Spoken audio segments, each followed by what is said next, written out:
Hello students, good morning. कैसे हैं आप सब। मैं आपकी हिंदी की टीचर संगीता जायसवाल आज मैं आपके लिए लेके आई हूँ 12वीं कक्षा हिंदी युवक भारती की चैप्टर नंबर 4 आदर्श बदला। फुल एक्सप्लेनेशन के साथ और संपूर्ण स्वाध्याय के साथ एक ही वीडियो में सारी चीज़ें आपको प्रोवाइड की जाएंगी। स्टूडेंट्स, कहीं भी जाने की ज़रूरत नहीं है आपको।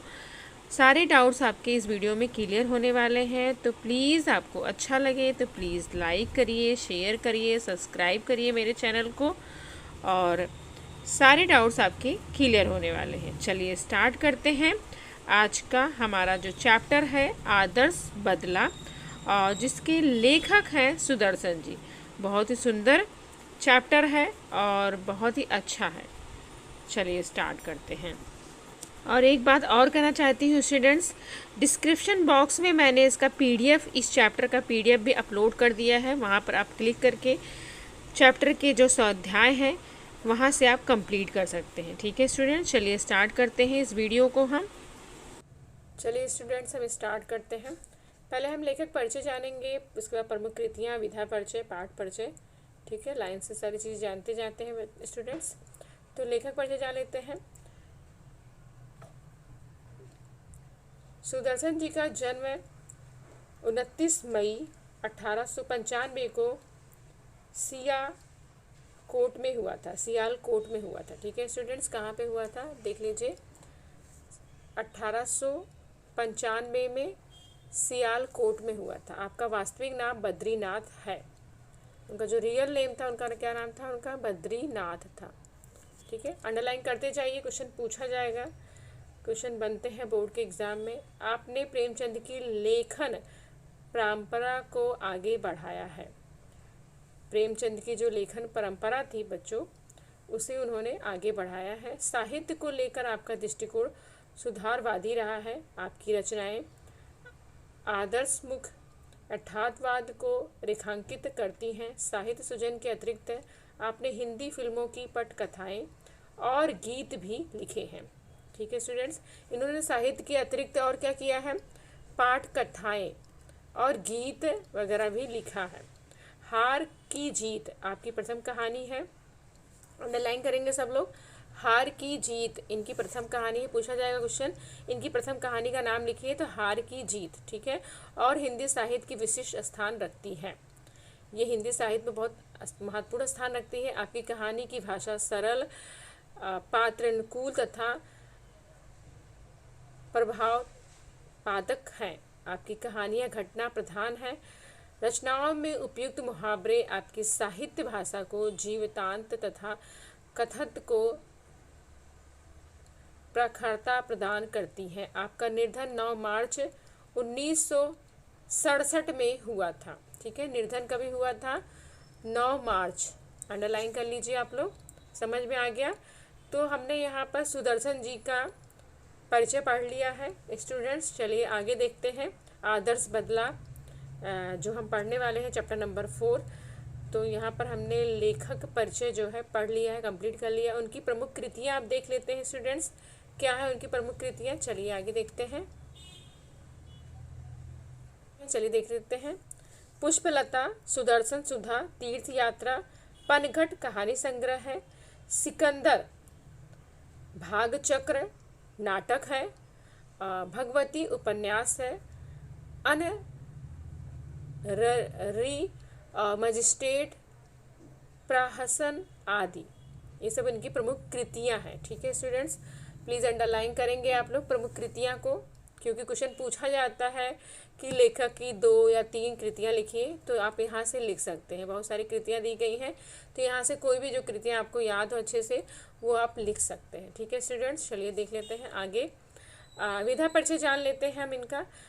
कहानी भारतीय साहित्य की प्राचीन विधा है। कहानी जीवन का मार्गदर्शन करती है, जीवन के प्रसंगों को उद्घाटित करती है, मन को बहलाती है। अतः कहानी विधा का विभिन्न उपदेशों के अनुसार वर्गीकरण किया गया है। सरल सीधी भाषा, मुहावरों का सटीक प्रयोग, प्रवाहमान शैली कहानी की प्रभावप्रदता को वृद्धिगत करती है। ठीक है स्टूडेंट्स, तो यहाँ पर विधा परिचय के बारे में यहाँ सारी चीज़ें बताई गई हैं।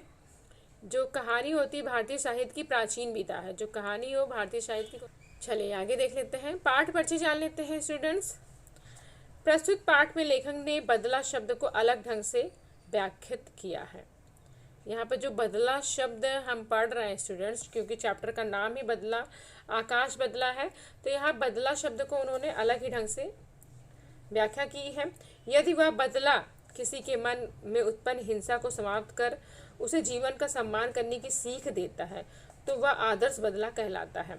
तो यहाँ पर बहुत अच्छी बात कही है, यदि वह बदला किसी के मन को क्या करे, मन में उत्पन्न जो हिंसा होती है यदि उसे समाप्त कर दे, खत्म कर दे और जीवन को सम्मान देने की सीख दे, तो वो बदला क्या हो जाती है स्टूडेंट्स, आदर्श बदला में कहलाता है। बचपन में बेजू अपने पिता को भजन गाने के कारण तानसेन की क्रूरता देखते हैं। जो बेजू है स्टूडेंट्स, यहाँ पर वो देखते हैं कि उनके जो पिताजी हैं वो तानसेन की क्रूरता का शिकार होते हैं, यानी कि उन्होंने बहुत दुर्व्यवहार किया था उनके पिताजी, इनके पिताजी के साथ, बेजू के पिताजी के साथ। तो वो देखते हैं वो सारी चीज़ें, परंतु वही बेजू तानसेन की संगीत प्रतियोगिता में पराजित कर उसे जीवन दान देता है। लेकिन जब भी बेजू बड़ा हो जाता है, बेजू और तानसेन को संगीत प्रतियोगिता होती, यानी कि संगीत का कंपटीशन होता है, म्यूजिक कंपटीशन होता है, उसमें वो उन्हें हरा देता है, पराजित कर देता है, यानी कि हरा देता है और उसे जीवन दान देता है। किसे, तानसेन को जीवन दान देता है और संगीत का सच्चा साधक सिद्ध होता है। और फिर क्या होता है, वो सच्चा साधक सिद्ध होता है। किस चीज़ का, संगीत का। समझ में आया, बेजू जो था वो हरा देता है और सच्चा साधक सिद्ध होता है। को अपनी कला का अहंकार नहीं करना चाहिए, कला का सम्मान करना कलाकार का परम धर्म होता है। बहुत अच्छी बात कही गई है यहाँ पर। लेखक जो कह रहे हैं, जो कलाकार होता है उसे अपनी कला पर घमंड नहीं करना चाहिए, अहंकार यानी कि घमंड नहीं करना चाहिए, और उसे अपनी कला का सम्मान करना चाहिए और वही उसका परम धर्म है। ठीक है स्टूडेंट, समझ में आ गया होगा। तो हम जो चैप्टर पढ़ने वाले हैं, पाठ परिचय हमने देख लिया। यहाँ पर बेजू नाम का एक लड़का है जिसने देखा है कि उसके पिताजी को किस तरह से तानसेन ने बहुत बुरा व्यवहार किया उसके साथ, उसके पिता के साथ। तो लेकिन बाद में जब वो बड़ा होता है और उसे संगीत के कंपटीशन में हरा देता है, खुद तानसेन को हरा देता है वो, लेकिन उसके जीवन दान देता है वो, उसकी मृत्यु उसको मौत का कारण नहीं बनता है बल्कि उसे जीवन दान देता है वो। ठीक है, तो इस तरह से कहानी में हम बहुत अच्छी बातें सीखने वाले हैं। चलिए स्टार्ट करते हैं इस कहानी को हम। प्रभात का समय था, प्रभात यानी कि सुबह का समय था, प्रभात शब्द का समय था। आसमान में बरसती हुई प्रकाश की किरणें संसार पर नवीन जीवन की वर्षा कर रही थी, यानी कि सुबह का समय था और आकाश में बरसती हुई जो प्रकाश की किरणें थी, यानी कि सूरज की जो किरणें थी, संसार का पर नवीन जीवन की वर्षा कर, यानी कि सुबह का प्रकाश हो रहा था।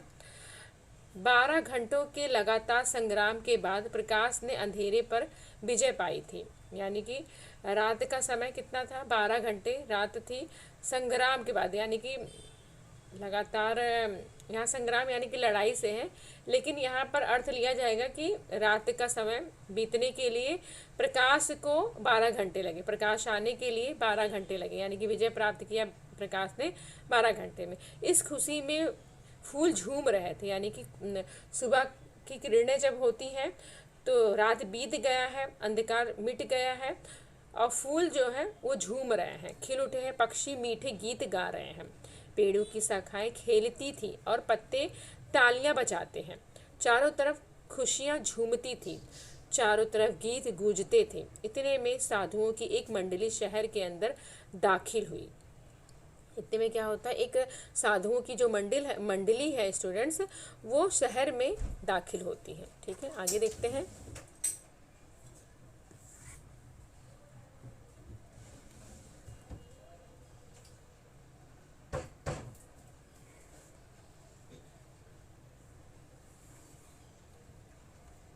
तो किसकी मंडली दाखिल होती है, साधुओं की मंडली जो है वो शहर में दाखिल होती है। अंडरलाइन करेंगे।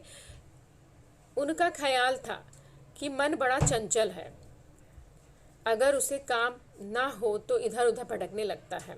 साधुओं की ऐसी सोच थी कि यदि मन जो है खाली रहेगा तो इधर उधर भटकने लग जाता। हम लोग भी यही सोचते हैं, भाई बिजी रहो, नहीं तो फिर क्या है, खाली दिमाग शैतान का दिमाग होता है।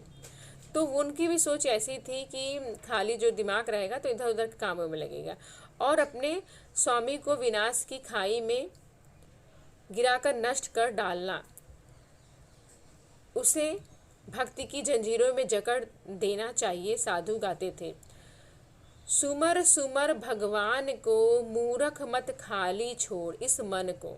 यहाँ पे घूम घूम कर जो साधु थे इस तरह का वो गीत गा रहे थे। ठीक है स्टूडेंट्स, चलिए आगे देख लेते हैं क्या कहते हैं साधु लोग, क्या होता है।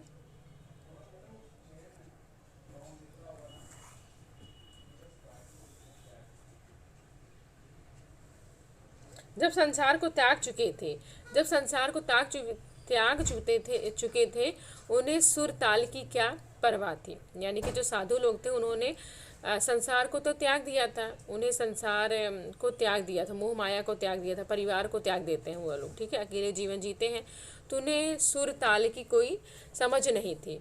कोई ऊंचे स्वर में गाता था तो कोई मुंह में गुनगुना रहा था, और लोग क्या कहते हैं उन्हें इसकी जरा भी चिंता ना थी।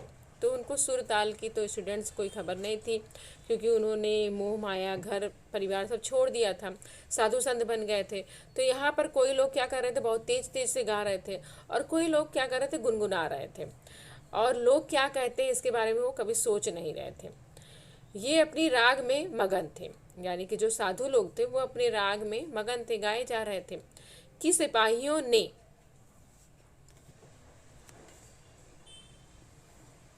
आकर घेर लिया और हथकड़ियाँ लगाकर अकबर बादशाह के दरबार में ले चले।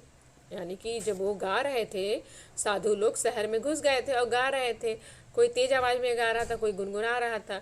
तो यहाँ पर उनके सिपाही लोग, जो राजा थे, बादशाह थे उस समय, अकबर बादशाह थे, उनके जो सैनिक थे उन्होंने उनको घेर लिया और हथकड़ियाँ लगा दी, उनके हाथों में क्या लगा दिया, हथकड़ियाँ लगा दी। ठीक है, समझ में आया। कौन से राजा का राज था उस समय, अकबर बादशाह का राज था उस समय। यह वह समय है जब भारत में अकबर की तूती बोलती थी, तूती बोलती थी, तूती बोलती थी। यहाँ मुहावरा आया है स्टूडेंट्स, प्लीज़ अंडरलाइन करिए आप लोग। तूती बोलना लिख लीजिए, कठिन शब्द भी है। तूती बोलना यानी कि अधिक प्रभाव होना। जो अकबर राजा थे उनका नाम हम लोग अभी भी सुनते हैं, अकबर बादशाह का। तो उस समय उनका बहुत नाम था, तो तूती बोलती थी। ठीक है, मुहावरा है, अंडरलाइन करिए। और उनके मशहूर रागी तानसेन ने यह कानून बनवा दिया था कि जो आदमी राग विद्या में उनकी बराबरी कर ना सके वह आगरे की सीमा में गीत ना गाए, और जो गाए तो उसे मौत की सज़ा दी जाएगी। तो यहाँ पर स्टूडेंट्स क्या हुआ, यहाँ पर जो उनका मशहूर रागी था, यानी कि गाना गाने वाला जो उनका वो था, तानसेन नाम था, तो उसने एक ऐसा कानून बना रखा था कि जो आदमी राग विद्या में उनकी बराबरी नहीं कर सकता, यानी कि गाने के मामले में राग तानसेन को यदि वो ठीक से नहीं गाना गाएगा, यदि वो उन्हें बराबरी नहीं कर सकता है, तो आगरे की सीमा में, आगरा एक प्लेस का नाम है, पता ही होगा आपको, आगरा मथुरा वृंदावन, तो आगरे की सीमा में वो वहाँ पर गाना नहीं गा सकता। ठीक है, ऐसा वहाँ का रूल था। और यदि वो गाता भी है तो उसे क्या दी जाएगा, मौत की सज़ा दी जाएगी, उसे मौत की सज़ा दी जाएगी। ठीक है, समझ में आया सबको। तो तानसेन ने यह रूल बनाया था कि यदि कोई भी आदमी राग विद्या में उनकी बराबरी नहीं कर सकता है तो वो गाना ना गाए भाई। ठीक है, आगरा की सीमा में गाना कोई नहीं गाए, यदि कोई गाता भी है तो उसे किसी चीज़ की सज़ा दी जाएगी, मौत की सज़ा दी जाएगी। कितना मतलब वो था। हम लोग तो घर में बैठ के दिन भर गुनगुनाते रहते हैं, गाते रहते हैं। तानसेन होता हम लोग को तो मौत की घाटी उतार दी 1 मिनट में। ठीक है, चलो आगे देखते हैं। बेचारे वनवासी साधुओं को पता नहीं था, जो वनवासी थे, साधु लोग थे बेचारे, उनको पता ही नहीं था ऐसा कुछ रूल है भाई। अज्ञान भी अपराध है, यानी कि जब हम नहीं जानते कोई चीज़ तो वो भी क्या है, बहुत बड़ा अपराध है। इसलिए भाई नॉलेज होना चाहिए सब चीज़ों का। मुकदमा दरबार में पेश हुआ। अब यहाँ पर उन्हें हथकड़ी तो लगा दी गई है। अब ये सब चीज़ें क्या हुआ, मुकदमा जो है उनका जो उनका केस था वो दरबार में पेश होता है। तानसेन ने राग दरबार राग विद्या के कुछ प्रश्न किए। अब तानसेन जो है वो राग विद्या का ज्ञाता तो था ही, तो उसने कुछ प्रश्न किया, क्वेश्चन पूछा। साधु उत्तर में मुंह ताकने लगे। अब साधु लोग क्या, उन्हें तो बेचारे को कुछ पता ही नहीं था, वो एक दूसरे का मुंह देखने लग जाते हैं। मुंह ताकने यानी कि मुंह देखने लग जाते हैं, ठीक है। अकबर के होठ हिले और सभी साधु तानसेन की दया पर छोड़ दिए गए। अब यहाँ पर क्या हुआ, अकबर ने होठ अपने हिलाए और सभी साधु को क्या कर दिया गया, तानसेन की दया पर छोड़ दिया गया, यानी कि तानसेन जो कहेगा वो उसके साथ होगा, ठीक है, ऐसा डिसीजन लिया गया, ठीक है। अकबर ने कहा भाई ठीक है तानसेन तुम्हें जो करना है कर लो, मैं कुछ नहीं बोल रहा हूँ। तो तानसेन के हवाले वो सारे साधुओं को कर दिया गया। अब देखते हैं स्टूडेंट्स क्या होता है इस कहानी में, ठीक है। चलिए, दया निर्बल थी। दया जो थी वो निर्बल थी, वह इतना भार सहन ना कर सकी, मृत्युदंड की आज्ञा हुई। अब यहाँ पर जो दया थी वो तो इतना भार नहीं सह सकती थी। तानसेन तो क्रूर आदमी था, वो उनको तो छोड़ने वाला था नहीं। तो उसने क्या किया, उसने मृत्युदंड की आज्ञा दे दी, यानी कि उन्होंने बोला भाई सबको मार दो। केवल एक 10 वर्ष का बच्चा छोड़ा गया। अब यहाँ पर जो साधुओं की मंडली में स्टूडेंट्स, एक छोटा सा बच्चा था जिसकी आयु कितनी थी, 10 वर्ष की थी। 10 ईयर ओल्ड था वो बच्चा, ठीक है। अंडरलाइन करें कितने ईयर का था वो बच्चा, 10 ईयर का वो बच्चा था। उसे छोड़ दिया गया, बाकी सभी को मृत्यु की दंड दिया गया, ठीक है। इसका दोष नहीं है, यदि है तो क्षमा की योग्य है, यदि है भी तो वो क्या क्षमा के योग्य है, उसे माफ़ कर दिया जाएगा। बच्चा रोता हुआ आगरे के बाजारों में निकला और जंगल में जाकर अपनी कुटिया में रोने तड़पने लग गया। अब बेचारा वो छोटा सा बच्चा था, वो आगरे के बाजार से निकलता है वहाँ से, और जंगल में जाकर अपनी कुटिया, जो उसकी छोटी सी कुटिया थी, जो झोपड़ी थी, वहाँ पे जाकर रोने तड़पने लग जाता। बेचारा रोता है, वह बार बार पुकारता है। वो क्या करता है, बार बार पुकार, बाबा कहाँ हो तुम, कहाँ हो, ठीक है। अब उसके पिताजी को भी शायद मार दिया गया है, इसलिए बाबा बाबा बोल रहा है। अपने पिताजी को क्या बोल रहा है, वो बाबा बोल रहा है, ठीक है। बाबा तुम कहाँ हो, इस तरह के क्वेश्चन वो पूछता है। अब कौन, आगे देखते हैं। मुझे प्यार करेगा, वहाँ पे अब बेचारा रो रहा है अपनी झोपड़ी में जाकर, मुझे कौन प्यार करेगा, कौन मुझे कहानियाँ सुनाएगा। लोग आगरे की तारीफ़ करते हैं मगर इसने मुझे तो बर्बाद कर दिया है। तो कहीं ना कहीं बहुत दुखी हो जाता बेचारा और कहता है कि आगरे की सब लोग तारीफ़ करते हैं पिताजी, लेकिन इसने तो मुझे बर्बाद कर दिया आगरे ने। कौन मुझे कहानियाँ सुनाएगा, कौन मुझे प्यार करेगा। इस तरह से बेचारा रोता रह जाता। छोटा सा बच्चा, 10 साल का बच्चे को क्या समझ है मौत क्या होती है, ठीक है, मृत्यु क्या होता है। चलिए आगे देख लेते हैं। उसने मेरा बाबा छीना है और मुझे अनाथ बना दिया है। कहीं ना कहीं वो बोलता है इस बात को कि मेरे बाबा को छीन लिया इन लोगों ने, मुझे अनाथ बना दिया है। बाबा तुम कहा करता था कि संसार में चप्पे चप्पे पर दलदले हैं और चप्पे चप्पे में कांटों की झाड़ियाँ हैं। उसके जो बाबा थे वो बार बार इस बात को कहते थे कि बेटा जो ये दुनिया है ना, यहाँ पर चप्पे चप्पे पर क्या है, दलदल है, दलदले हैं, और चप्पे चप्पे पर कांटे हैं, यानी कि तुम पाँव ठीक से नहीं रखोगे तो दलदल में घुस सकते हो, कांटे चुभ सकते हैं तुमको, झाड़ियाँ हैं कांटों की, ठीक है। अब कौन मुझे इन झाड़ियों से बचाएगा। कहीं ना कहीं वो चिल्लाता है, रोता, बोलता है पिताजी तुम चले गए मुझे छोड़कर, कौन मुझे इन झाड़ियों से बचाएगा, कौन मुझे यदि कांटे चुभ जाते हैं कौन बचाएगा मुझे, और मुझे इन दलदलों से कौन निकालेगा, कौन मुझे सीधा रास्ता बताएगा, कौन मुझे अपनी मंजिल तक पहुंचाएगा। ये सारी बातें वो अपने आप से कर रहा है झोपड़ी में बैठकर रोते हुए, ठीक है स्टूडेंट, समझ में आ गया इतनी बातें। चलिए आगे की लाइन्स हम देख लेते हैं। डूबा हुआ बच्चा देर तक रोता रहा। जो छोटा सा बच्चा है स्टूडेंट, वो बहुत देर तक रोता रहा, बेचारा सोचता रहा अपने पिताजी के बारे। अचानक से उसके पिताजी की मृत्यु हो गई हो, उसे मृत्यु के घाट उतार दिया गया हो, तो बेचारा कहीं भी रोएगा ही, 10 साल का बच्चा है वो। इतने में खड़ाऊ पहने हुए, हाथ में माला लिए हुए, राम नाम का जाप करते हुए बाबा हरिदास कुटिया के अंदर आए। तभी क्या होता है, वहाँ पे देखता है वो छोटा सा बच्चा जो है वो क्या देखता है कि एक जन खड़ाऊ पहने हुए हैं, ठीक है, हाथ में माला लिए हुए हैं, राम नाम का जाप कर रहे हैं, राम नाम ऐसे करके जाप कर रहे हैं। उनका नाम क्या है, बाबा हरिदास, ठीक है, अंडरलाइन कर लीजिए। क्वेश्चन पूछा जाएगा, जो आए थे वो बाबा, उनका नाम क्या था? हरिदास था। ठीक है, कुटिया में अंदर आते हैं और बोले, बेटा शांति करो, शांति करो, चुप रहो, चुप रहो, इस तरह से वो बोलते हैं। ठीक है, बेजू उठा और हरिदास के चरणों पर लिपट गया। वो उठता है और हरिदास से जाकर लिपट कर रोने लग जाता चरणों पर। वह बिलक बिलक कर रोता है और कहता है, महाराज मेरे साथ अन्याय हुआ है, मुझ पर ब्रज गिरा है, मेरा संसार उजड़ गया है, मैं क्या करूं, मैं क्या करूं? हरिदास बोले, शांति शांति बेजू, महाराज तानसेन ने मुझे तबाह किया है, उसने मेरा संसार सूना किया है। तो वो सारी बातें जो थी स्टूडेंट्स, वो सारी चीज़ें जाकर वो बाबा से कहता है, उनके चरणों पर लिपट जाता है, सारी चीज़ें कहता है कि इस तरह से मेरे साथ हुआ है बाबा। चरणों शब्द आया है स्टूडेंट, चरणों शब्द आया, चरणों यानी कि पाँव होता है, अंडरलाइन कर लीजिए, आप लोग लिख लीजिए। चरणों जो है, पाँव जो है वो समानार्थी शब्द हो जाएगा उसका। ठीक है, क्वेश्चन पूछा जाता है समानार्थी शब्द, दो दो तीन तीन समानार्थी पूछे जाते हैं, तो चरणों का चरण, ठीक है, और ये पद, पैर, पाँव, इस तरह से बहुत सारे होते हैं। ठीक है, लिख लीजिए आप लोग।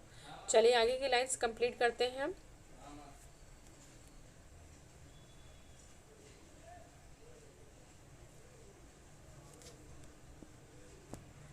बेजू ने हरिदास के चरणों से और भी लिपट कर कहा, महाराज शांति आ चुकी है, अब मुझे बदले की भूख है। वो कहता, शांति तो आ चुकी है महाराज, लेकिन मुझे बदले की भूख है। अब मुझे प्रतिकार की प्यास है, मेरी प्यास बुझाइए। कहते, मेरी प्यास बुझा दीजिए आप। हरिदास ने फिर कहा, बेटा शांति शांति। बेजू ने करुणा और क्रोध की आंखों से बाबा जी की तरफ देखता है, कहीं ना कहीं वो करुणा और क्रोध भी था उसके अंदर। ठीक है, क्रोध से आंखों की तरफ देखता है उनसे, उन आंखों में आंसू भी थे और आहें भी और आग भी था, कहीं ना कहीं सारी चीज़ें उसकी आंखों में थी, कहीं ना कहीं आंसू भी थे, आहें भी थी, आग भी था, गुस्सा भी था उसके अंदर। जो काम जवान नहीं कर सकती हैं उसे आंखें कर देती हैं। कभी कभी हम बोलते नहीं है ना कुछ भी, लेकिन हमारे आंखें सब कुछ बोल देती हैं, तो वही आंखें उसकी भी ऐसी ही थी। ठीक है, और जो काम आंखें भी नहीं कर सकती हैं उसे आंखें के आंसू कर देते हैं, यानी कि जो काम आंखें नहीं करती हैं वो आंसू कभी कभी कर देते हैं। ठीक है, बेजू ने ये दो आखिरी हथियार चलाए और सिर झुकाकर खड़े हो गए।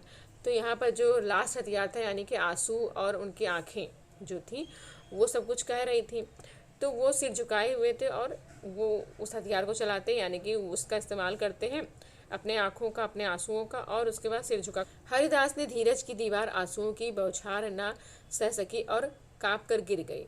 तो हरिदास की धीरज की जो दीवार थी आंसुओं की बौछार से वो रुकी नहीं, यानी कि वो धीरज बांध रहे थे, लेकिन कहीं ना कहीं आंसुओं की बौछार जो थी, आंसू इतने तेज थे उसके बेजू के, वो कहीं ना कहीं सह नहीं पाई और काँप कर टूट कर गिर जाती है, टूट कर जो है गिर जाती है। ठीक है, उन्होंने बेजू को उठाकर गले लगाया और कहा, क्या कहते हैं, मैं तुझे यह हथियार दूंगा। वो कहते हैं, तुम चिंता मत करो, मैं तुम्हारी सहायता करूंगा जिससे तुम अपने पिता की मौत का बदला ले सकोगे। वो कहते हैं, तुम चिंता मत करो, मैं तुम्हारी मदद करूंगा, तुम अपने पिता के मौत का बदला क्या है ले सकते हो। बेजू हैरान हुआ, बेजू खुश हुआ, बेजू उछल पड़ा। उसने कहा, बाबा आपने मुझे खरीद लिया है, आपने मुझे बचा लिया है, अब मैं आपका सेवक हूँ। कहता है, आपने मुझे क्या कर लिया, खरीद लिया है, बचा लिया है, मैं आपका सेवक बन जाऊँगा। ठीक है स्टूडेंट, समझ में आ गया होगा इतना आपको। अच्छा, सेवक शब्द आया है स्टूडेंट, सेवक का लिंग परिवर्तन क्या होगा, सेवक का लिंग परिवर्तन सेविका होगा। ठीक है, कुछ ग्रामर के भी आ रहे हैं पॉइंट्स, वो भी मैं कंप्लीट करा देती हूँ आपको। सेवक का सेविका होगा, अंडरलाइन कर लीजिए और लिख लीजिए। हरिदास, मगर तुझे 12 बरस तक तपस्या करनी होगी। अब हरिदास कहते हैं, लेकिन तुम्हें क्या करना होगा, 12 बरस तक तपस्या करनी होगी।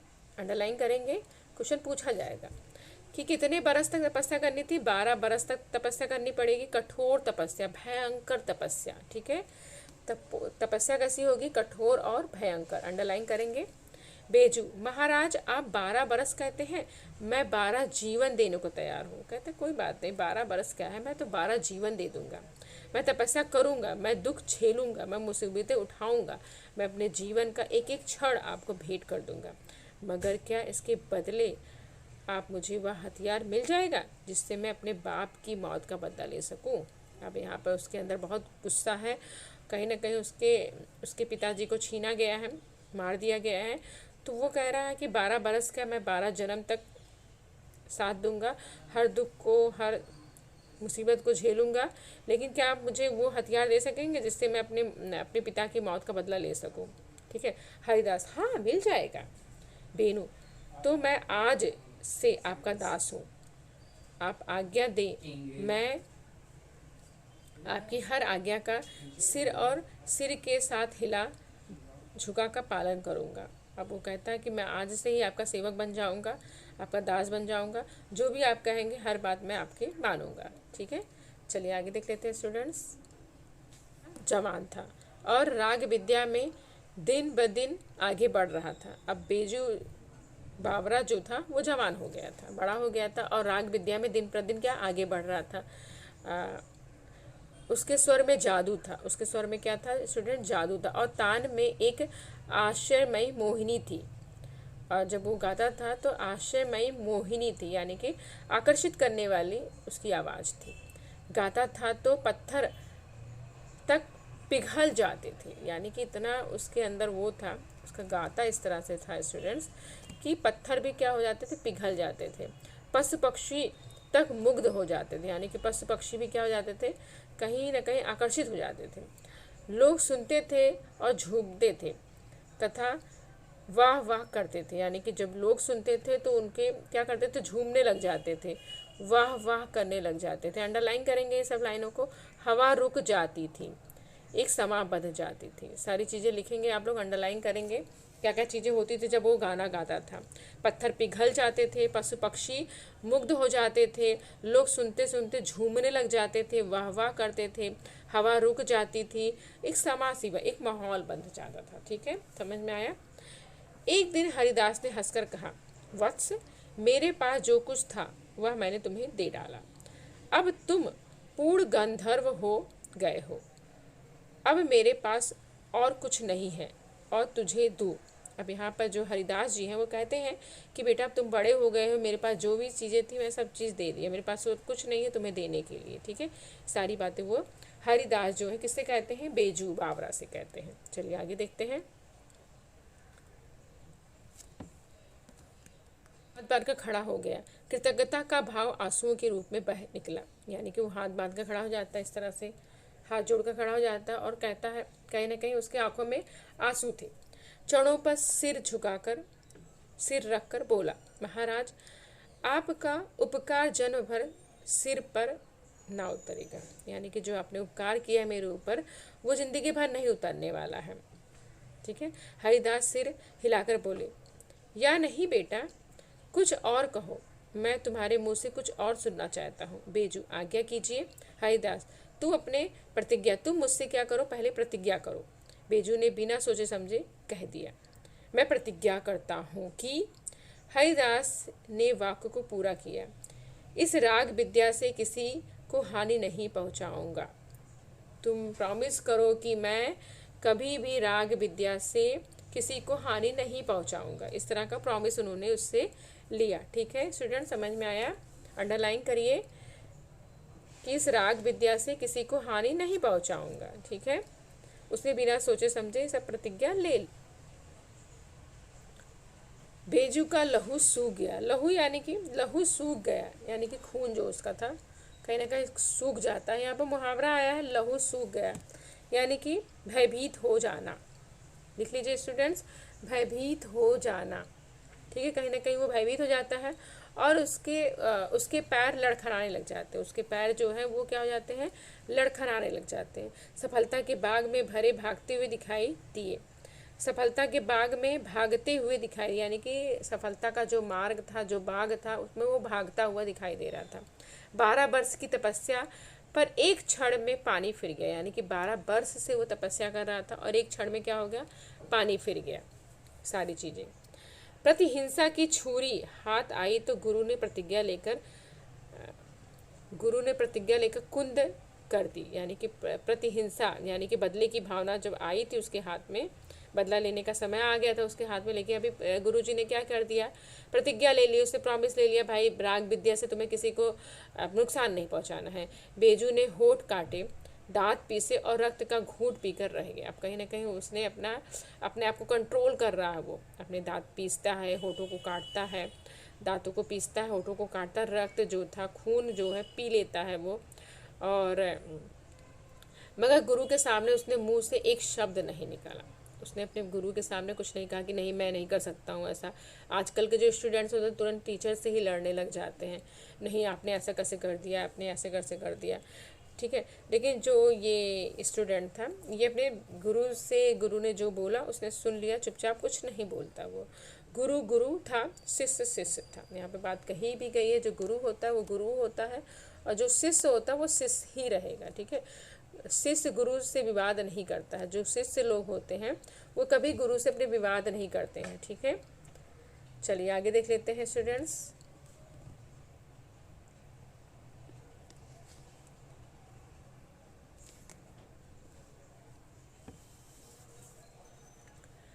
कुछ दिन बाद एक सुंदर नवयुवक साधु आगरे के बाजारों में गाता हुआ आ रहा था। कुछ दिन बाद क्या होता है, एक सुंदर सा नवयुवक था, साधु था, नवयुवक साधु था, ठीक है, अंडरलाइन करेंगे, जो आगरे के बाजारों में गाता हुआ आ रहा था। लोगों ने समझा उसकी भी मौत आ गई है। अब लोगों को लगा भाई ये गा रहा है, अब इसकी मौत पक्की है, मरेगा ये। वो उठे कि उसे नगर की रीति की सूचना दे दे। अब उन्हें ऐसा लग रहा था कि भाई इस नगर में ऐसा सा रूल है, तुम गाना वाना मत गाओ, तो वो जा रहे थे उसके पास, ठीक है। तभी क्या होता है, मगर निकट पहुंचे तो पहले ही मुग्ध होकर अपने आप को भूल गए। लेकिन जब वो उसके पास पहुंचते कहीं ना कहीं आकर्षित हो जाते, मुग्ध हो जाते। पहले हमने लाइन में पढ़ा था, जो उसके गानों को सुनता था वो कहीं ना कहीं मुग्ध हो जाता था, ठीक है, मन मुग्ध हो जाता था। तो वो भूल गए और उसमें साहस ही नहीं हुआ कि उसे कुछ कह दे। दम के दम में यह समाचार नगर में जंगल की आग की तरह सामना फैल गई। अब क्या हुआ, धीरे धीरे ये समाचार पूरे शहर में, पूरे नगर में फैल गई।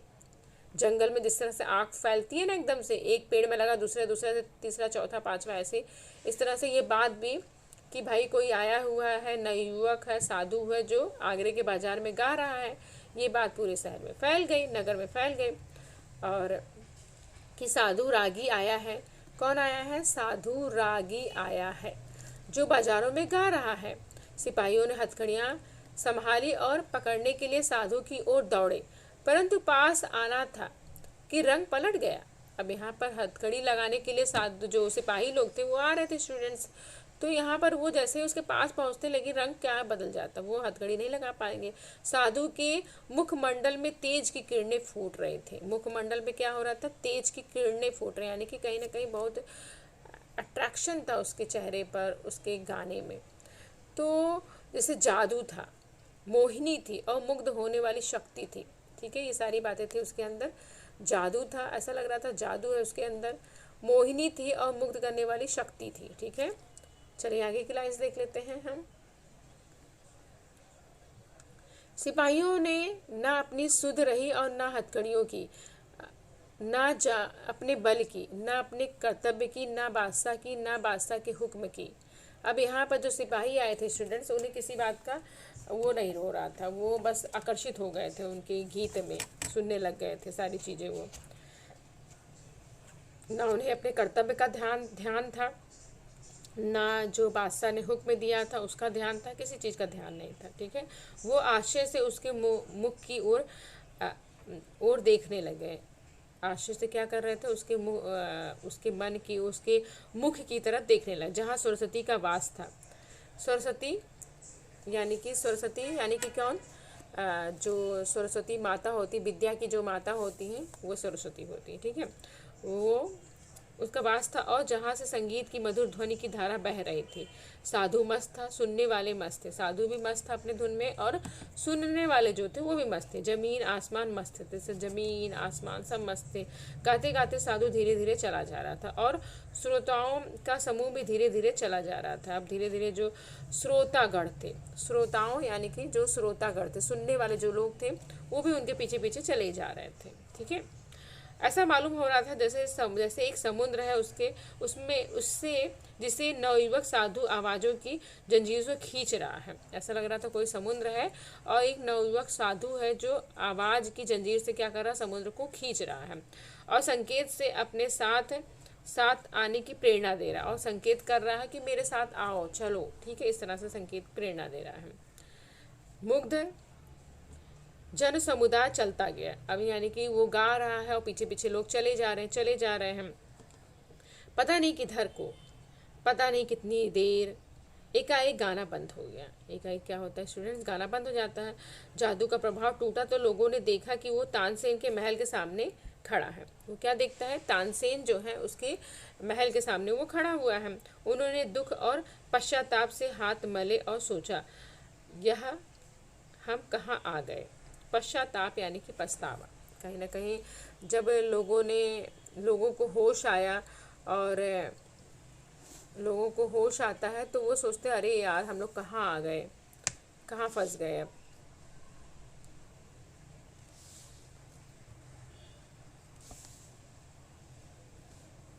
पछताते हैं वो लोग, उनको लगता है ये कहाँ आ गए।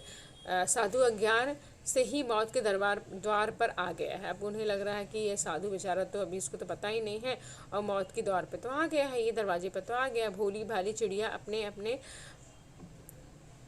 अजगर के मुंह से फंसी हुई और अजगर के दिल से जरा भी दया न थी। यानी कि जो साधु था बेचारा कहीं ना कहीं फंस गया था और जो अजगर था यानी कि तानसेन के बारे में कहा जा रहा है, जो अजगर है उसके अंदर थोड़ी भी दया नहीं थी। ठीक है स्टूडेंट्स, चलिए आगे देख लेते हैं।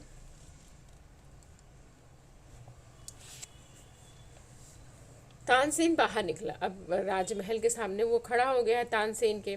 अब तानसेन जो है बाहर निकलता हुआ लोगों को देखकर यह हैरान हुआ और फिर सब कुछ समझकर नवयुवक से बोला, तो शायद आपके सिर पर मौत सवार है। अब यहाँ पर वो देखता है सभी लोग उसके साथ हैं तो वो समझता है और फिर कहता है, उस व्यक्ति से कहता है जो गीत गा रहा था साधु से, कहता है कि आपके सिर पर क्या सवार है, मौत सवार है। नवयुवक साधु मुस्कुराया। जो नवयुवक साधु था, जवान साधु था, वो क्या कहता है, मुस्कुराता है, जी हाँ, मैं आपके साथ ज्ञान विद्या पर चर्चा करना चाहता हूँ। कहता है कि मैं क्या करना चाहता हूँ, ज्ञान विद्या पर चर्चा करना चाहता हूँ। ज्ञान विद्या पर क्या करना चाहता हूँ, चर्चा करना चाहता हूँ। तानसेन ने बेपरवाही से उत्तर दिया। अब जो तानसेन है ऐसे ही लापरवाही से जवाब देते, क्या कहते हैं, अच्छा मगर आप नियम जानते हैं ना। वो कहते हैं अच्छा आप नियम जानते हैं कि नहीं जानते हैं। नियम कड़क है और मेरे दिल में दया नहीं है। मेरी आंखें दूसरों की मौत को देखने के लिए हर समय तैयार है नवयुवक, और मेरे दिल में जीवन का मोह नहीं है। मैं मरने के लिए हर समय तैयार हूँ। अब यहाँ तानसेन कहता है, भाई मुझे पता है, मैं मरने के लिए हमेशा तैयार रहता हूँ। इस तरह से दोनों में बातचीत होती है। आगे देखते हैं फिर क्या होता है।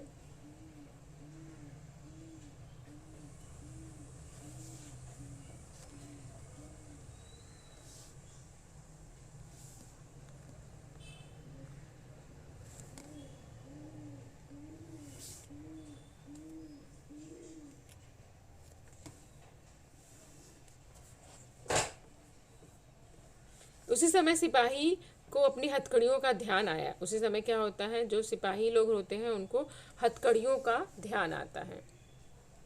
ठीक है, हथकड़ियों का ध्यान आता है। हथकड़ी लिख लीजिए आप लोग। ठीक है, हथकड़ियों का ध्यान आता है। भक्ति का प्रभाव टूट गया। जो भक्ति में डूबे हुए थे वो प्रभाव टूट जाता है। श्रद्धा के भाव पकड़े जाने के भय से उड़ गए और लोग इधर उधर भागने लग गए। अब कहीं ना कहीं लोगों को भी डरने लगने लग जाए और वो लोग भागने लग जाते हैं इधर उधर। सिपाही कोड़े बरसाने लगे और लोगों ने तितर बितर हो जाने के बाद नवयुवक साधु की दरबार की ओर ले चले। जो सिपाही लोग थे वो क्या करने लगे, कोड़े बरसाने लगे, मारने लग गए एक दूसरे को। तो जो लोग थे वो भागने लग जाते हैं, और जो नवयुवक साधु था स्टूडेंट्स, वो उसे क्या कहाँ लेके जाते हैं, दरबार की तरफ लेके जाते हैं। दरबार की ओर शर्तें सुनाई गई। अब दरबार में जब जाते हैं तो उन्हें क्या सुनाया जाता है, शर्त सुनाई जाती हैं। ठीक है, शर्त रखी जाती है, शर्त सुनाई जाती हैं। क्या सुनाया जाता है, शर्तें सुनाई जाती हैं। ठीक है, कल प्रातःकाल नगर के बाहर वन में तुम दोनों का गान युद्ध होगा। अब यहाँ पर क्या शर्त रखी गई है, कल सुबह मॉर्निंग में क्या होगा, गान युद्ध होगा, यानी कि गाना गाने का कंपटीशन होने वाला। गान युद्ध यानी कि गाना गाने का कंपटीशन होने वाला है। अगर तुम हार गए तो तुम्हें मार डालने तक का तानसेन को पूर्ण अधिकार होगा, और अगर तुमने उसे हरा दिया तो उसका जीवन तुम्हारे हाथ में होगा। तो यहाँ पर कहा जा रहा है कि यदि तुम हार गए, उसे बताया जा रहा है साधु को, नवयुवक साधु को, यदि भाई तुम हार गए तो क्या होगा, तानसेन तुम्हें मृत्यु दंड दे सकता है, और यदि तानसेन हार जाता है तो उसकी भी जीवन की रेखाएं जो हैं वो तुम्हारे हाथों में हैं, सौंप दी जाएंगी तुम्हें। ठीक है, आगे देखते हैं क्या होता है। नौजवान साधु ने शर्त मंजूर कर ली। दरबार में आज्ञा दी गई, कल प्रातः काल तक सिपाहियों ने रक्षा में रहो, यानी कि कल सुबह तक तुम क्या रहोगे, जो सिपाही लोग हैं उनकी रक्षा में तुम रहोगे। ठीक है, यह नौजवान साधु बेजू बावरा था, और ये जो नौजवान था स्टूडेंट जो आया था आगरे की बस्ती में बाजार में घूम रहा था, ये कौन था, बेजू बावरा ही था, जो बड़ा हो गया था वही आया था।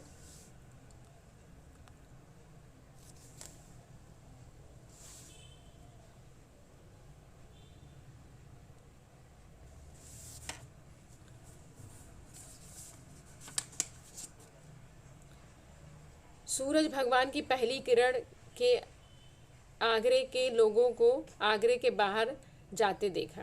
अब सूरज निकला है, सुबह की पहली किरण आई है, तो आगरे के जो लोग थे आगरे से बाहर जाते हुए देखे। साधु की प्रार्थना पर सर्व साधारण को भी उनके जीवन और मृत्यु का तमाशा देखने की आज्ञा दे दी गई थी, यानी कि जो साधारण लोग थे, सर्वसाधारण यानी कि जो साधारण लोग थे उन्हें भी आज्ञा दे दी गई थी, भाई तुम लोग भी चलो वन में और देखो किस तरह से हम उन्हें मारते हैं। ठीक है, इस बात की आज्ञा दे दी गई थी, तमाशा देखने की आज्ञा दे दी गई थी। साधु की विद्यात्व की धाक दूर दूर तक फैल गई थी। साधु की जो विद्यात्व की यानी कि पंडित संगीत का जो ज्ञान था, विद्वत्व लिख लीजिए, कठिन शब्द आया, विद्वत्व यानी कि जो विद्या का जो ज्ञान था, पंडित जो संगीत का जो ज्ञान था ना, वो दूर दूर तक फैल गया था। ठीक है, दूर दूर तक फैल गया था। जो लोग जो कभी दरबार की सवारी देखने को भी घर से बाहर आना पसंद नहीं करते थे, आज वो नई पगड़ियाँ बांधकर निकल पड़े थे, यानी कि जो लोग कभी अकबर की सवारी देखने के लिए भी मन नहीं करता था उनका, वो लोग क्या कर रहे हैं, वो लोग भी नई नई पगड़ियाँ बांधकर ये चीज़ देखने के लिए, गाना जो कंपटीशन होने वाला था वो सुनने के लिए वो बाहर आ गए, तो वो लोग भी सब लोग जा रहे थे। ठीक है, फिर क्या होगा, ऐसा जान पड़ा था कि आज नगर में बाहर वन में नया नगर बस जाने वाला है। ऐसा लग रहा था कि आगरे शहर को छोड़कर लोग क्या करने वाले हैं, वन में जाकर क्या कर रहे हैं, नया शहर बसा दिया है, ऐसा लग रहा था, नया नगर बस गया है, ऐसा लग रहा था वन में। जहाँ कतारें लगी हुई थी, कतारें यानी कि मोटी मोटी दीवारें लगी हुई थी, जहाँ चांदनियाँ तनी हुई थी, चांदनियाँ यानी कि सामियाना, चांदनियाँ यानी कि सामियाना तना हुआ था, जहाँ कुर्सियाँ कतारें सजी हुई थी। इधर जनता बढ़ रही थी और उद्विग्नता और अधीरता से ज्ञान युद्ध के समय की प्रतीक्षा कर रही थी। उद्विग्नता यानी कि घबराहट, उद्विग्नता यानी कि घबराहट, अधीरता यानी कि अकुलाहट, अधीरता यानी कि अकुलाहट से जो कंपटीशन होने वाला था वो समय की प्रतीक्षा हो रही थी। बालक को प्रातःकाल मिठाई मिलने की आशा दिलाई जाए तो वह रात भर कई बार उठ कर देखता है कि अभी सूरज निकला कि नहीं निकला। यदि छोटा बच्चा है स्टूडेंट्स, उसको बोल दिया जाए कि भाई सुबह उठ के तुम्हें मिठाई मिलने वाली है, चॉकलेट मिलने वाला है, तो वो बार बार रात को ही उठ कर बोला अरे सुबह हुआ क्या, सुबह हुआ क्या, तो सूरज की प्रतीक्षा करता रहेगा। उसी तरह से ऐसा कुछ हो रहा था यहाँ पर भी। ठीक है, उसके लिए समय रुक जाता है, उसके हाथ में धीरज छूट गया था, वह व्याकुल हो जाता है। तो कहीं ना कहीं वो क्या हो जाता है, व्याकुल हो जाता है स्टूडेंट्स। ठीक है,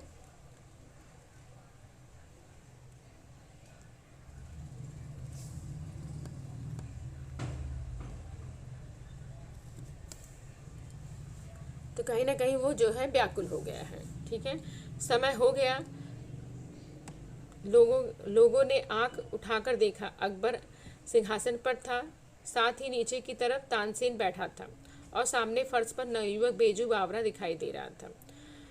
उनके मुंह पर तेज था, उसकी आंखों में निर्भयता थी। निर्भयता यानी कि निडरता थी, यानी कि डरा हुआ नहीं था वो स्टूडेंट्स, बहुत निर्भय था, निडर था वो व्यक्ति। ठीक है, बेजू बावरा जो था। जब हम कंपटीशन में जाते हैं और हमारी पूरी तैयारी रहती है तो हम भी कभी कहीं ओवर कॉन्फिडेंस हो जाते हैं, यानी कि कहीं ना कहीं हमारे अंदर भी एकदम वो चमक दिखाई पड़ती है कि ये जीत के ही आना है। ठीक है, तो यहाँ बेजू बावरा के अंदर भी वो चमक दिख रही थी, वो घबराहट नहीं थी, निडरता थी उसके अंदर। अकबर ने घंटी बजाई और तानसेन कुछ सवाल संगीत विद्या के संबंध में बेजू बावरा से पूछते हैं। अब यहाँ पर जो अकबर जी हैं वो घंटी बजाते हैं और संगीत विद्या के प्रति जो है बेजू बावरा से वो कुछ क्वेश्चंस जो है वो पूछता है। बेजू ने उचित उत्तर दिए और लोगों ने हर्ष से तालियां बजाई। अब यहाँ पर बेजू बावरा जो है सारे उत्तर सही सही देता है और लोग क्या खुश होकर, हर्ष होकर यानी कि खुश होकर तालियां बजाते हैं। हर मुंह से जय हो बलिहारी बलिहारी की ध्वनि निकले जा रही थी। ठीक है, समझ में आया स्टूडेंट्स? चलिए आगे देख लेते हैं। इसके बाद बेजू बावरा ने सितार हाथ में ली और जब उनके पर्दों को हिलाया तो जनता ब्रह्मानंद में लीन हो गई। यानी कि उन्होंने क्या लिया स्टूडेंट्स, अंडरलाइन करिएगा आप लोग। उन्होंने, बेजू बावरा ने हाथ में सितार लिया। ठीक है, सितार इंस्ट्रूमेंट लिया उन्होंने और जनता ब्रह्मानंद में लीन हो गई, यानी कि जब वो बजाने लग गए तो एकदम खो गई जनता। ठीक है, उसके बाद क्या होता, पेड़ों के पत्ते तक निशब्द हो गए, यानी कि जो पेड़ थे वो भी निशब्द हो, आवाज़ नहीं कर रहे थे, बिल्कुल शांत खड़े हुए सुन रहे थे गाना जो था। वायु जो थी रुक गई थी, सुनने वाले मंत्र मुग्धवत सुधहीन और सिल हिलाने लगे थे। जो सुनने वाले लोग थे वो भी मनमुग्ध हो गए थे, सिर हिला रहे थे, बस ऐसे करके एकदम मनमुग्ध हो गए थे। ठीक है, बेजू बावरे की उंगलियां सितार पर दौड़ रही थी, उन तारों पर राग विद्या निछावर हो रही थी और लोगों के मन उछल रहे थे, झूम रहे थे, थिरक रहे थे। ऐसा लगता था जैसे सारे विश्व की मस्ती आ गई है। ऐसा लग रहा था कि सारे विश्व की क्या हो गई है, मस्ती आ गई है। लोगों ने देखा और हैरान रह गए। कुछ हरिण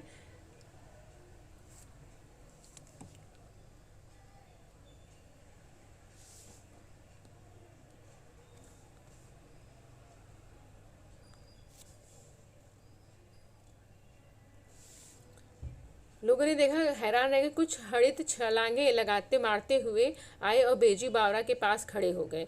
बेजू बावरा सितार बजाता रहा बजाता रहा बजाता रहा।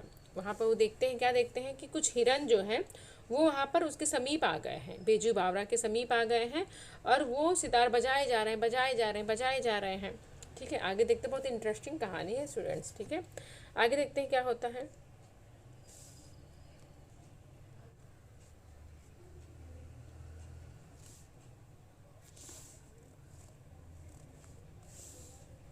हरिण सुनते रहे सुनते रहे सुनते रहे और दर्शक यह असाधारण दृश्य देखते रहे देखते रहे देखते रहे, यानी कि सब कुछ एकदम अलग हो रहा था।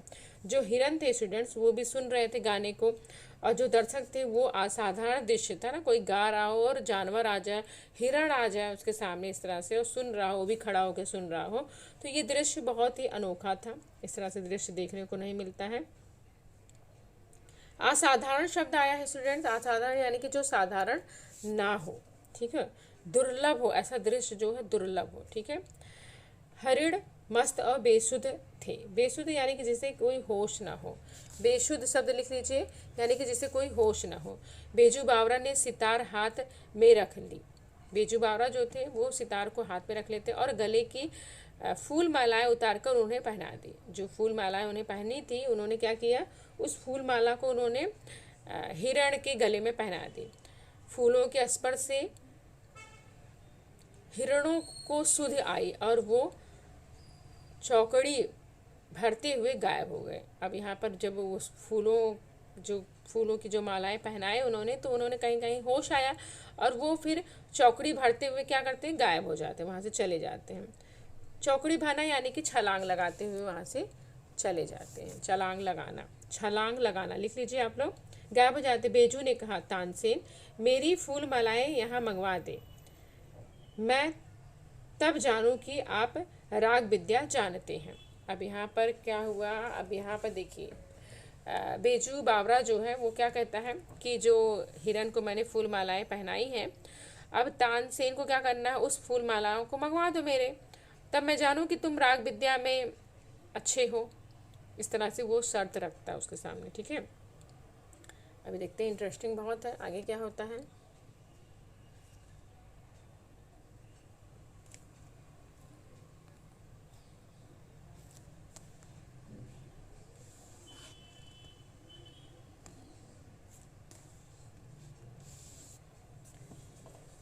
तानसेन सितार हाथ में लेकर उसे अपनी पूर्ण पूर्ण प्रवीणता के साथ बजाने लगा। अब तानसेन क्या करता है, अपनी पूर्ण जो निपुणता थी, ठीक है, उसके साथ वो बजाने लग जाता है। ऐसी अच्छी सितार, ऐसी एकाग्रता के साथ उसने अपने जीवन भर में कभी ना बजाई हो, यानी कि बहुत ही कॉन्फिडेंस के तरीके साथ वो बजाता है। सितार के साथ वह आप सितार बन गया और पसीना पसीना हो गया। उसको अपने तन की सुध ना थी और सितार के बिना संसार में उसके लिए और कुछ ना था। आज उसने वह बजाया जो कभी ना बजाया था, यानी कि इतना अच्छा उसने भी बजाया, इतना अच्छा कभी उसने बजाया नहीं होता। ठीक है, बजाया नहीं था, इतना अच्छा वो बजा रहा था। वह सितार की बाजी ना थी, यह मृत्यु की, जीवन की मृत्यु की बाजी थी। यानी कि सितार की बाजी तो नहीं थी ये स्टूडेंट्स, ये किसकी बाजी थी, ये जीवन और मृत्यु की बाजी थी। आज तक उसने अनाड़ी देखे थे, उसने क्या देखा था, आज तक तो उसके सामने जो भी पाला पड़ा था जिससे भी, वो सब तो अनाड़ी थे, उनको तो राग विद्या के बारे में पता ही नहीं था। लेकिन आज तो उसका मुकाबला किसके साथ होता है, राग विद्या में जो निपुण व्यक्ति है उसके साथ हो रहा था।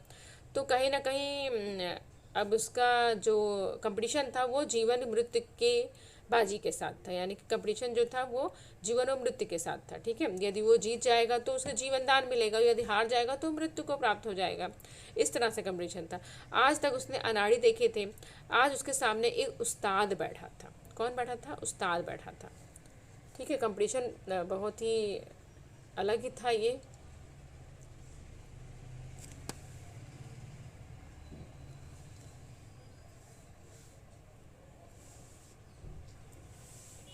कितना ऊंचा, कितना गहरा, कितना महान।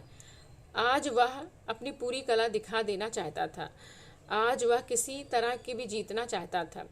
आज वह किसी तरह जीते रहना चाहता था। बहुत समय बीत गया, सितार बजती रही, उंगलियां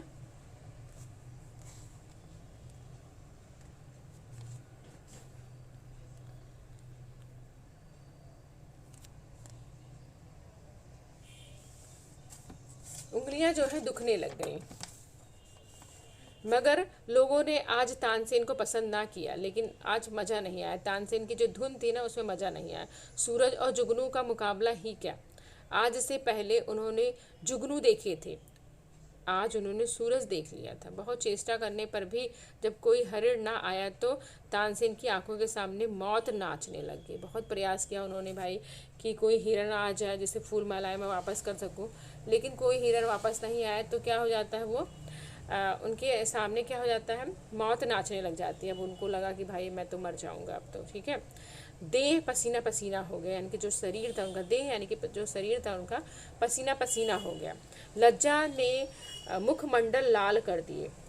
लज्जा से क्या हुआ, कहीं ना कहीं शर्म आ रही थी, उसकी वजह से मुखमंडल यानी कि जो उनका चेहरा था वो पूरा लाल हो गया था। आखिर खिसियान होकर बोला, खिसियान होकर बोला यानी कि खिसियाइन होकर बोला, यानी कि लज्जित होकर वो बोलते हैं। क्या बोलते हैं, ए ही हरिण अचानक इधर आ निकले थे, राग की तासीर से ना आए थे। अब वो कहते हैं कि नहीं नहीं, ये हिरन तो ऐसे ही आए थे, राग से थोड़ी ना आए थे। हिम्मत है तो अब दोबारा बुलाकर दिखाओ। तो वो कहते हैं कि अच्छा कोई बात नहीं, ऐसा तुमको लगता है ना कि जो हिरण तुमने बुलाए थे, तुम्हारे अंदर यदि विद्या है, कला है, तो तुम उसे दोबारा बुला कर दिखा दो। ठीक है, इस तरह से वो फिर से उसके ऊपर कहते हैं। फिर क्या होता है,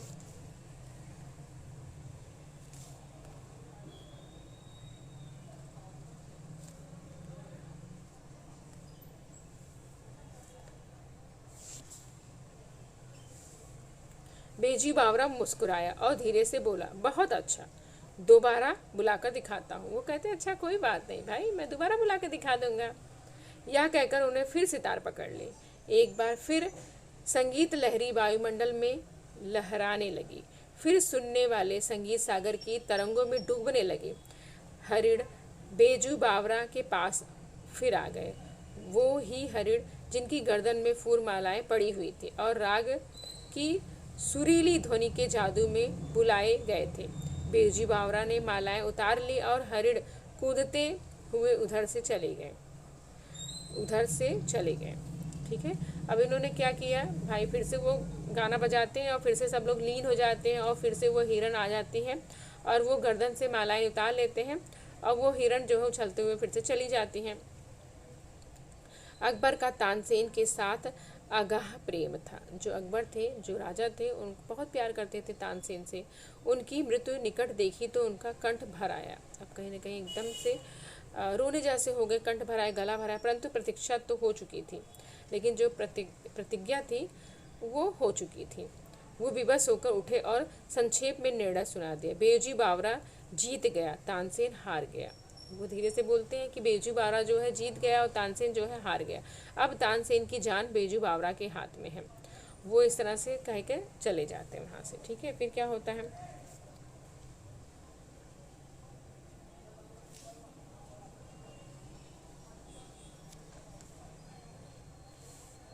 तानसेन कांपता हुआ आगे बढ़ा और कांपता हुआ बेजू बावरा के पाँव में गिर गया। अब कहीं ना कहीं वो डर जाता बेचारा और उसके पैर पर आकर गिर जाता है। वह उसने अपने जीवन में किसी पर दया ना की होती, यानी कि कभी भी उसने जीवन पर दया तो की नहीं थी। हमने पूरा लेसन पढ़ा, जिसको देख उसी को मार डालता था वो।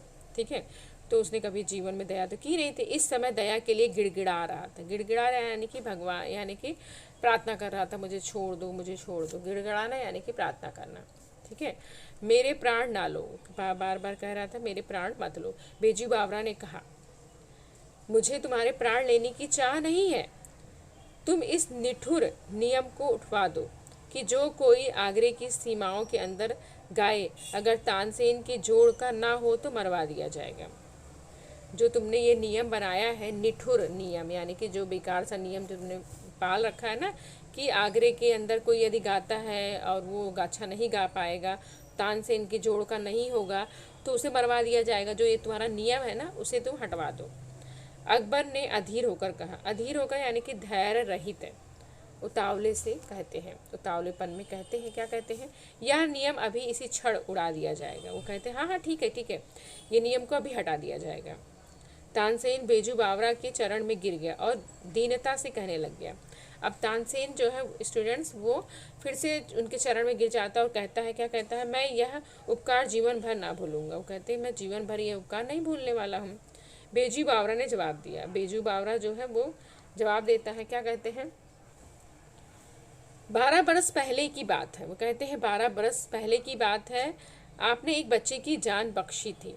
कहते हैं आपने क्या किया था, एक बच्चे को जान बख्श दी थी। आज उस बच्चे ने आपकी जान बख्शी है। कहते हैं मैंने भी आपकी जान क्या कर दी है, बख्श दी है। तानसेन हैरान होकर देखने लगा। फिर थोड़ी देर बाद उसे पुरानी एक भूली हुई एक धुंधली सी बात याद आती है। ठीक है, तो वो पुरानी बातें याद आ जाती हैं, हाँ कि हाँ मैंने भी छोड़ दिया था उस बच्चे को, तो वो सारी बातें वो याद दिलाता है उसको। ठीक है, तो ये सुदर्शन की श्रेष्ठ कहानियाँ संग्रह से लिया गया स्टूडेंट्स। तो ये चैप्टर यहाँ पे समाप्त हुआ है। आई होप आप लोग को अच्छा लगा होगा ये वीडियो और सारे डाउट्स आपके क्लियर हुए होंगे स्टूडेंट्स।